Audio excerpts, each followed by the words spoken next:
Welcome back then. The Nifty continues to trade in the red as we speak, but a lot of stocks, as we were mentioning, is moving around. Dolphin Offshore, I think that's one stock that should come up for you on the screen. But let's get back to what we were discussing. TRAI has issued recommendations on net neutrality. They include, service providers must not engage in discriminatory treatment of content. The licensee can't enter into an agreement that has any discriminatory content as well. We have with us Mr. Rajan Mathews, who joins us. Hi, sir. Thanks so much for joining in. Well, we have a couple of these recommendations that were spelled out a short while back. Your first take on them? So, Nigel, principally in line with what we had expected and what we had submitted in terms of defining net neutrality, in terms of no throttling, no prioritization, those types of things. And I think they have come in principally along that. What seems to be a bit further scrutiny that needs to be applied is with regard to IoT. All of a sudden, IoT seems to have been bought in, so we'll have to look a little closer at what that means. With regard to network management, that has been allowed, but however, there appears to be a committee that is now being proposed. So again, in our mind, that would really become very bureaucratic, but again, we'll have to look at the details.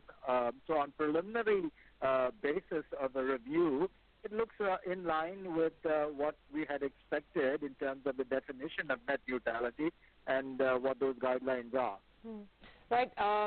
So thanks very much for speaking with us. So you're saying on the very first reading, the first cut appears to you very balanced, and all the recommendations that you and the cellular operators in turn had made have been looked at. Yes, that is correct. We had indicated that we are in general agreement with the three principal parameters for net neutrality, and those seem to have been articulated.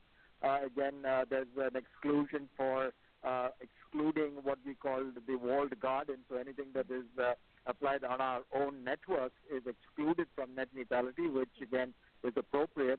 The other matters, I guess, require us to look a little more deeply in terms of, as I indicated, the IoT portion and this committee that needs to be set up. So we'll have to look closer at those matters, but other than that, appears to be in line. We spoke with Mr. Sharma actually just a short while back in terms of what you're talking about, this IoT services which could be excluded. He mentioned some things like which would probably be the closed user groups, so to say. I mean, do you anticipate any objections to that? The moment you start having these carve-outs and exclusions, that merits a closer look, because there's always then some opportunity to arbitrage that difference.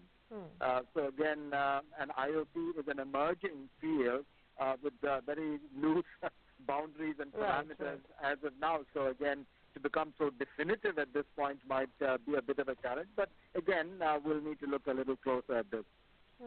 All right. And so as far as this multi-stakeholder body itself is concerned, would there be some sort of recommendations given, given that they would be monitoring it, would there be any recommendations on that as well about the rules which would be governing that body? I mean, are you looking to make representations in that regard? Yeah, we will obviously put forth our view to the DOT, because this goes as a recommendation to the DOT. And remember that the DOT has its own paper on net neutrality, which perhaps will be updated as well. So this whole committee obviously introduces a level of bureaucracy, because network management is dynamic. It has to be left to the operators. And as long as there's a level of transparency and reporting, we believe that that should be all that is required. To burden it further with this kind of a process may be counterproductive. All right, final question, sir, before we let you go. Do you think the DOT will accept this? I mean, it's everything, all the guests who joined us as well, they said is more or less in line with what was expected. So that should be no issue?